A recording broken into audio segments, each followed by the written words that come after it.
enjoy the feeling that it gives me in doing what I do. I'm a single parent. My son looks at me. He knows where his dad is. He knows his dad's at work. When I get off work, I'm dirty. You know, he's been up there with me, seen me working sometimes. So, and my family, they're looking at me, knowing that makes me feel real good. When I speak to my grandmother who lives out of town, and my mom, my great grandmother, aunts, cousins, I tell them, you know, I'm working. I got a good job. I'm working, making honest money, and I'm not in the streets. I get off work, I'll go home and take a shower, and I'll usually go to bed because I'm tired. You know, so everybody always knows where to find me at. If I'm not at work, I'm at home.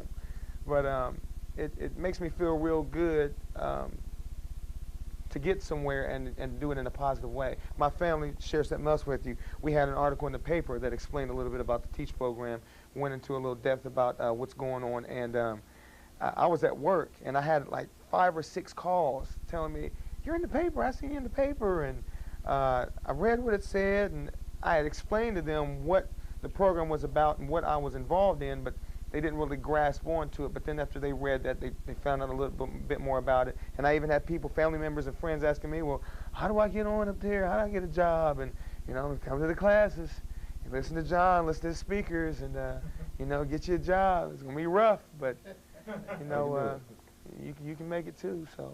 That's excellent. Yeah. Abraham, you also were quoted in that article, I believe, that Stewart is making reference to. And I believe you had said that you're making $30,000 a week. Yes. And first of all, share with our viewers what you were doing, and then how that has changed. Because if somebody sitting out there saying, you know, wait a minute, working hard all day long in this hot sun, making, and I think Mr. Gregory said $6, $7, $9 an hour, which is not bad, but you know, it ain't $30,000 a week. Right. What's up with that? First, it's what I was doing to make that type of money was wrong, you know. But it's now, you know, that I'm in this program, I can't be ashamed of it because I've changed. It's I turned all of the negative into a positive, because all of the energy that I was putting into being a drug dealer, I'm putting my energy into be a positive role model, you know, to my daughters, to other kids that's in the community, to other people that watch me come from knee-high to how high I am now. All of my elders that's off of the street that I grew up on, you know, they read the article, and when I went and walked through the neighborhood, and it was like they was shaking my hand, you know, and sat down and talked to me for a half hour here, and walked a couple more houses, a half hour there. And, you know, they said, you know, one thing, Abraham, you always been a respectable young man. And, you know, it's, that takes me back to my first day in class. You know, when John said, you know, because when I went in there, I looked like the streets. So, and that's why I was headed to the streets. But something made me turn the opposite way, and I went straight there, you know, so that's how I came. But when I went there and John was talking, I remember reading the Bible, and it said, as long as you got the faith of, I don't know if I'm quoting this right, but it's something about the mustard seed. Pretty small, isn't it? Right. And I know I got that. And I know it's grown. And that's what gives me that drive to keep going and going and going. I don't want to stop. And when I'm around John and Mr. Newberry or anyone that comes in to, you know, the TEACH program that got knowledge, I'm like a leech. I'm gonna talk their ear off. You know, John said I talk too much, so what? You know, I still, you know, I want that. You want to know. You know, so you want the knowledge, I think. Right. That's what I want. But Jeff, let me say this: when Abraham came into the program, I said, okay, him and there's about 4 other guys, and they look like thuggish and ruggish mode. And I said, well, who are the thugs here today? And I said, stand up, and he stood up, and I said, you know, at some point in time in our life, we got to change how we dress and change how we look. And one of the guys challenged me. He says, why we got to look like the white man? And so we began to talk about that, and I said, okay, what is the white man look? I said, now the baggy pants, and so he began to give me an education about it was what they wore in slavery. So I asked him, I said, so you would rather wear what you wore in slavery, big pants and big clothes? I said, so you'd rather wear slavery clothes than clothes that might get you a job and some money? And the next day, Abraham came, and he was dressed differently. I didn't even recognize him. I said, where's Abraham? He said, here I am. Outstanding. Well, you raise an interesting point here, and I think it's one that we want to bring in Rick White, because here is somebody in our community. First of all, Rick, are you a Columbus native?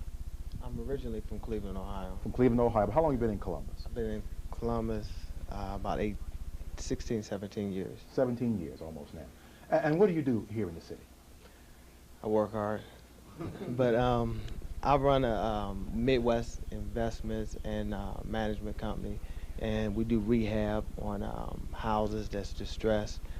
I have several different rehab companies. We also, what we do is I take a wholesale investor, which I call them, that want to make some money, turn either some cash or use their credit to actually make money, cash on the wholesale end, and we get the houses prepared and ready. Through the rehab program, we get people to live in it, and after it's ready and we have the renters in there, then we sell them to the retail investors, and they'll take it and they make a little bit of money and have residual cash for 30 years, however long they decide to keep it. Mr. White, though, but how is it that that's the road that you chose to take? I mean, what about your upbringing? Now, you were in Cleveland your growing up years, it sounds like, but what about your situation, though? And we've got some guys here who may have been similarly situated growing up and so forth, come from good neighborhoods. Is that right, by the way? Everybody come from a great neighborhood, right? Well, maybe not, maybe not. But people, let me say it differently. People, though, who cared about you, Right. have been around you in your lifetime, correct? Okay. So why is it that you chose to do what you chose to do? How is it that you are successful? Are you the exception to the rule?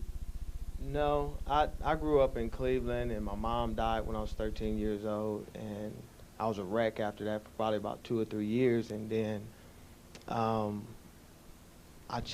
really changed my life when I came to Columbus with my sister. She pulled me out of the mess of the Cleveland streets because I wasn't going nowhere.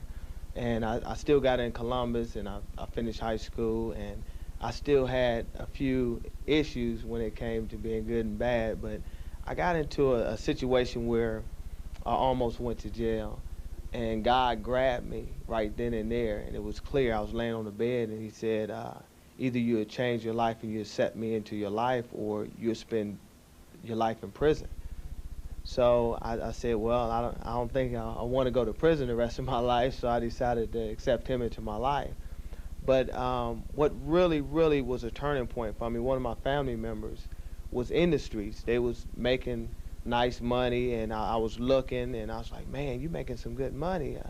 Man, maybe I ought to do that. And God caught me again. So I had to give all, where I am today, I have to give all credit to God, because for some reason he chose me to be the one that he stops and apprehends and says, look, here's death, here's jail, or here's life, and you'll have the blessings of life. And he also told me at that time, he said, if you go the wrong way, you'll end up, it'll be temporal. But if you go my way, you will always grow and it'll be everlasting. And that promise that he gave me like 15 years ago, it gets better and better each year.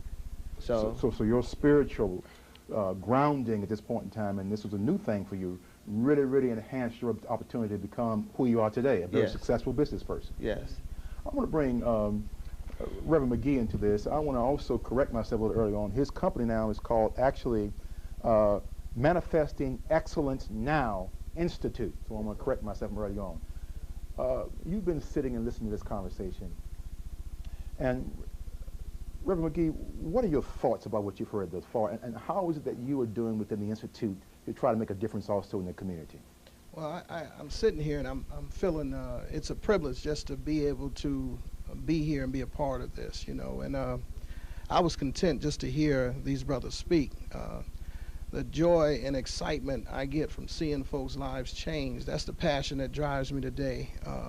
The Manifesting Excellence Now Institute grew up out of a program I designed some 7 years ago that I've taken into prisons, various institutions, community corrections facilities, juvenile justice, and also use this same program in various organizations for personal and professional development. And one of the things that I say to the individuals when I come in contact with them, I ask them 4 things. Do you want to be free and stay free? Do you want to be clean and stay clean? Do you want to have self-respect and respect from people you care about? And do you want to have some financial stability? And that's to make sure I'm in the right audience. Because if they can answer yes to that, then that means to me, at least they're ready to begin to do what's necessary to do it. And to sit here and listen to these gentlemen speak, it's just a privilege to be in this audience. I met John some years ago, and when I showed up out there, I walked back to my car. I left out because I said, God, what are you doing? You know, I ain't trying to do this no more, you know. And come back in, and the rest is history. John brought me in there, and I started doing some training and some programming and things like that. And for the last 17 years of my life, the Lord Jesus Christ delivered me from drugs and alcohol some 17 years ago. And one of my commitments to the Lord is that I would do everything I can to help every man, woman, and child to make it free. And I've been doing that. And when I met John, he just opened up another opportunity to carry out that fulfillment of commitment that I made to the Lord, you know. And it's just, and it wasn't easy. It wasn't easy, but it is well worth it. You know, one of our motto with Manifest Excellence Now Institute is Masters of the Art of Building People. And the same way companies want to build their bottom line, I believe if we can build people, they'll change the quality of their life. And what John is doing is just an example of that. And him to allow me to participate is an honor and a privilege. And just to be able to sit here and be amongst these gentlemen and see what's happening in their lives and to listen to them tell their stories. And I hope that folks will just recognize that don't judge the book by its cover. You know, I talk about relationship, about communication, about understanding. And until we get to the point of understanding, we need to leave judgment to the side, get to know the individual, and provide that opportunity. That's what I see John doing. And John is hard. He's hard on folks, but we need somebody to be hard. Absolutely. I mean, the easy life, you know, waking up when you want to wake up, making money, telling people to go do things, you need somebody to be on your case. And I was thinking about Abraham's name, you know. Abraham means the father of nations. And that's what God has done in a sense, has placed John in a position to be a father to many men. When I go into prison, 75% of them don't know their daddy or don't have a relationship with them. And the minimization of not having a father in your life is something we got to get away from. It is important. And it's just a blessing that people like this will show up and become surrogate parents in a sense. And all of us, in some sense, have been able to do that particular thing. You know. Thank you so much, Doctor. We've got a call on the line right now. Caller, you still there? Keith Jackson. Yes, sir. Go ahead with your question or your comment, sir. What was that? Go ahead with your question or your comment. Okay, yeah, I'd just like to say, man, Brother McGee helped me change my life around so much. I mean, I met him down in the juvenile services, and it's been crazy ever since I met him. I mean, my name is Keith Jackson. I mean, I don't know if you remember me or not, but I mean, I was headed down the wrong path, and he helped me out a lot. He put me on the right track, I think so. Great. Thank you so much for your call. Thank you. Corrections, opportunities to turn around, make a U-turn for some of us, all part of this thing, Doc. But I'm going to go to Dr. Huff for a second, and I'm going to ask him, and of course the work he does at the neighborhood house and trying to be a positive influence in the community where the neighborhood house is located. But Doc, what do you see from a society standpoint? Now, you're there and you see our kids from the littlest of them and sometimes to the oldest of them. What is happening out there that we need to grasp to begin to turn some of this around? I think first we need to come in touch with ourselves and understand who we are, because we do have some solutions, and we see solutions right here today. And I'm going to take just a little digression here. First of all, in order to design programs for African American men, we have to design them different. You know, most of the programs, and I run a settlement house, most of the programs we have designed are really designed for women. And John and I have had this conversation constantly. We have to look at a new approach, because now our men are asking for something different. Our economy is not like it used to be, where it would suck them up and give them a job somewhere. But they need some real laugh things. Now, I'm going to take another digression. You know, I wrote a book along with a friend of mine. His name is Ron Mills. The name of the book is Style Over Substance, a critical analysis of African-American teenage subculture. What we did, we went back and we asked young men like that, what is it? What is it that you're beginning to do? We begin to notice things that we never noticed before. And that's in the projects in Cleveland. They was writing on the walls. We'd never seen nothing like that before. We asked them why. We asked them what had changed. And they begin to say things to us like, we don't want to live the kind of lives that you all live. We ain't going to do the kind of things that you all were doing. We want it, and we want it now.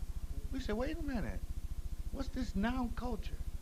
We begin to figure out what was happening. Some things were designed for them. They were into style. Everything was being interpreted for them.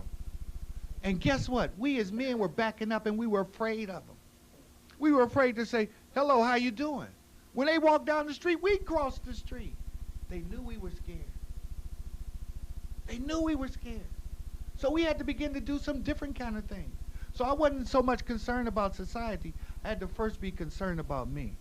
How can I walk and approach and say, hello, how you doing? And guess what we found out? We were shocked. 90% of the young men we spoke to, guess what they said? How you doing back?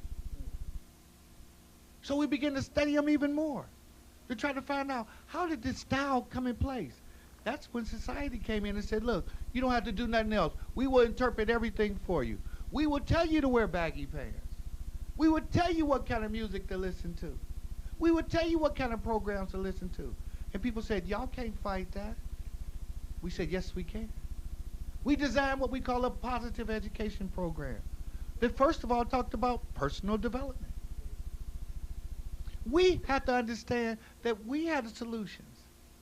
And we have to start on a personal level. So I have to start by saying, hello, how you doing? I cannot walk away from, I can't be afraid.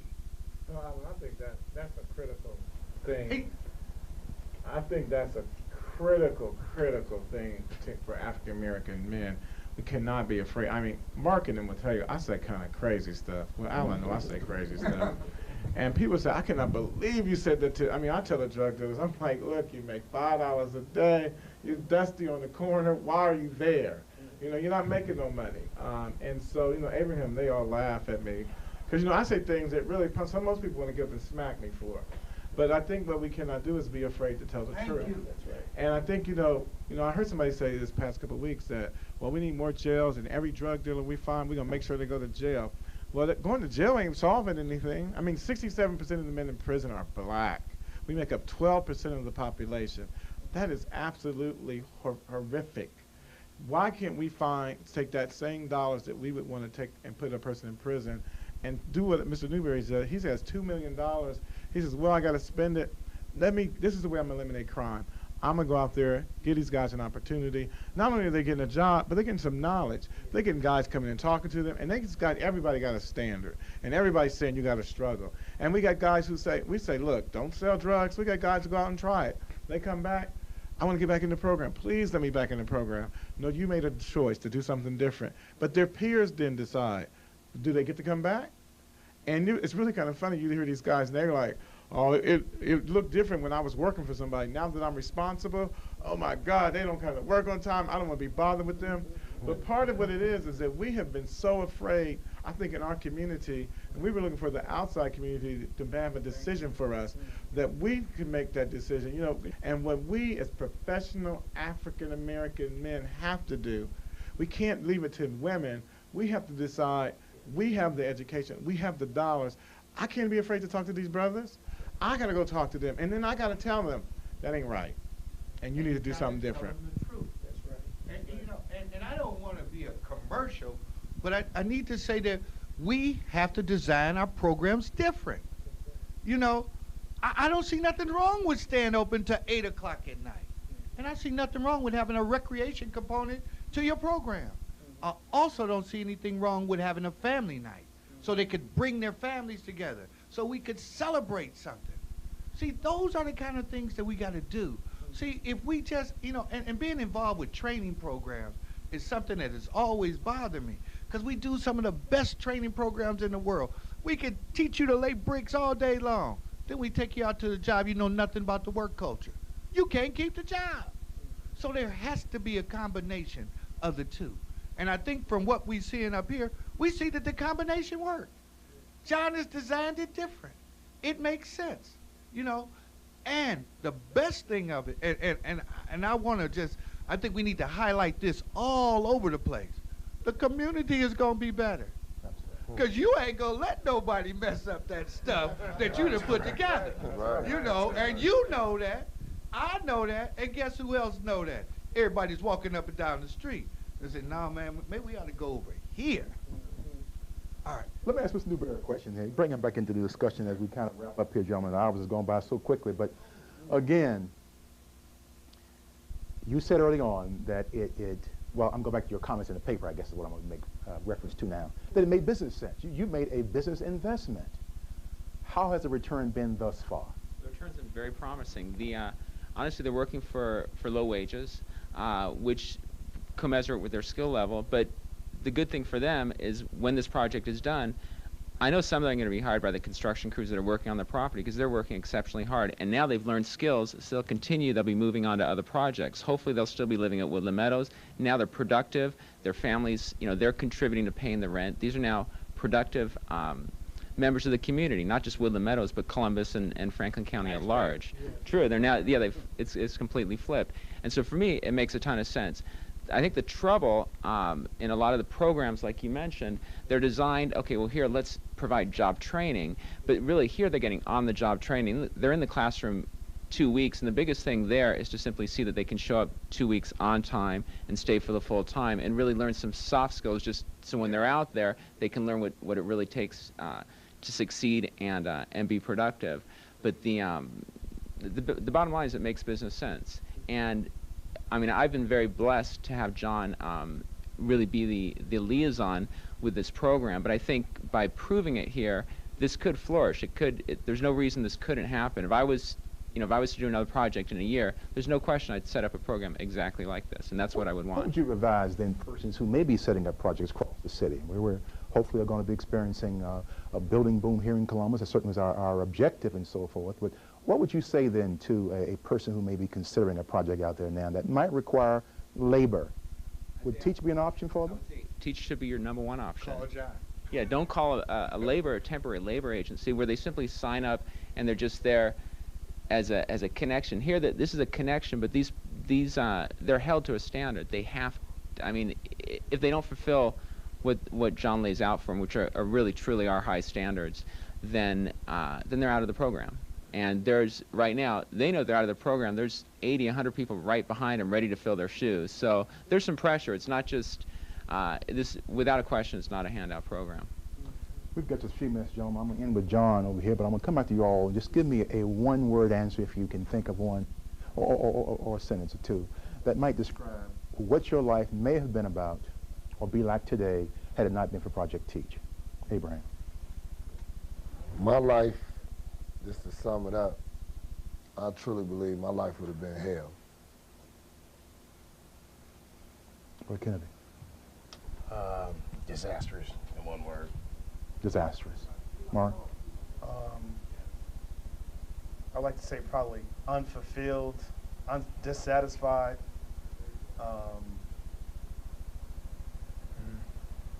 Unfulfilled, dissatisfied. That's fine. Delane? I'd be very discontented and possibly in trouble again, but yeah, definitely. What statement, and I'm just going to ask one of you to speak out, what statement would you all make today to a young person watching this program today that either is a wannabe hustler or is out there full time now? Somebody tell him something. Tell him something. I would say that you know, we all have potential, you know, and for someone to go out there and to deal drugs and not realize or try to exploit their own potential, you know what I mean? Don't sell yourself short. I mean, we're productive. We are productive people. You know what I mean? You can produce. You can do anything that you want to do. You know, it's not. I mean, there's nothing's going to be easy, but you can. I mean, you can do it. I mean, that's what he's talking about with the investment, investing in the community. I mean, we can produce, we can work. You know what I'm saying? We can create, we can innovate. You know what I'm saying? John always talk about reinvent yourself. What you were yesterday, you don't have to be that today. Today's it's a new day. So greater later. It gets greater later. Gets greater later. John, last word, sir, as we wrap up here.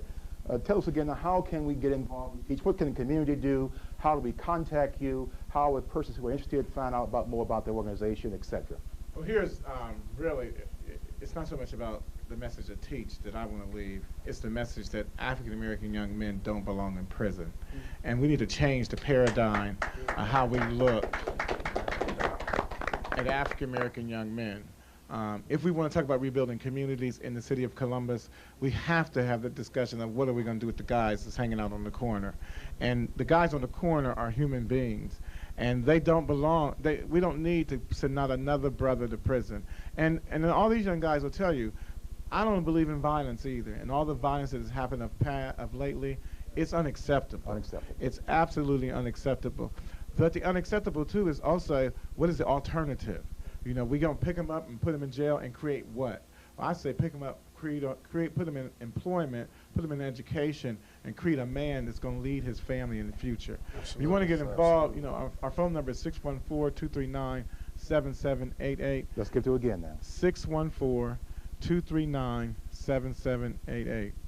The other thing is I believe and say is that for every African-American male that is out there, and from every white male that is out there that has resources, I would like for you to just take 1 minute and think about what could you do different and what you can contribute. Because as Mr. Newberry is contributing his dollars, he's allowing us to have the resources to do what we need to do to change the community. And guess what? It's not because we're taking young men to jail, it's because we're giving them employment. These guys go to work at 7 o'clock in the morning, they work all day, they work on weekends, sometimes they're working free, they're holding each other accountable, they're getting paychecks.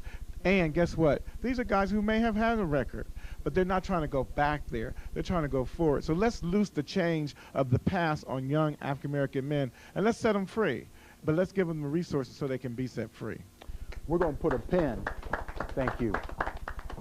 We're going to put a pin in this conversation this evening to our viewers out there. We've just begun this dialogue and conversation, but we're so glad you joined us this night for this very special program. We've been talking about Project Teach here on Community Tapestry. Again, we need to be about the business of trying to be problem solvers. Get involved out there in very special kinds of ways, just like Project Teach has done. To all my guests, thank you all for being here. I wish you all the very, very best. To all of our other guests here who are working so hard as co-laborers in this effort, Mr. White, wish you continued success as well. And to all of you out there, hope that you'll join us at another time. Look forward to seeing you again on Community Tapestry. Good evening.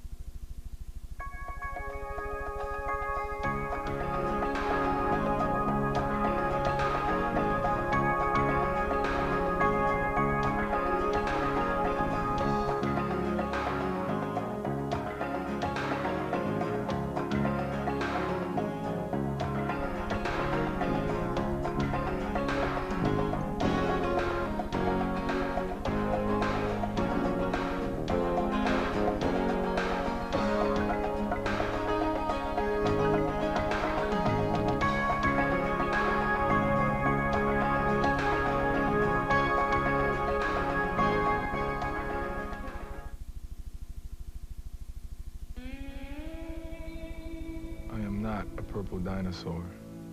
I'm not 64 bits. I don't play pro ball. What I am is a mentor. I'm not a psychologist, but I'm a listener. I unleash hopes. Create self-esteem. I don't have all the answers, but I'm a mentor. I make a difference. This is my reward.